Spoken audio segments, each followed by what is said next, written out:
خب بریم. هم؟ بریم دیگه. چی شد؟ میگم بریم. بریم. اما کجا باید بریم؟ تو بگو. بریم یه جایی پیدا میکنیم دیگه. باشه. بریم دیگه. بریم.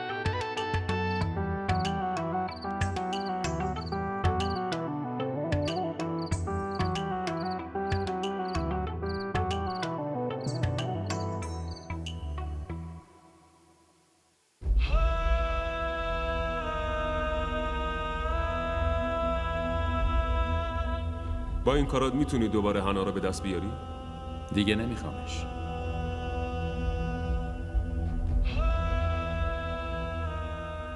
حمزه تو با این کارا چی به دست میاری؟ خوشحالی. آرامش.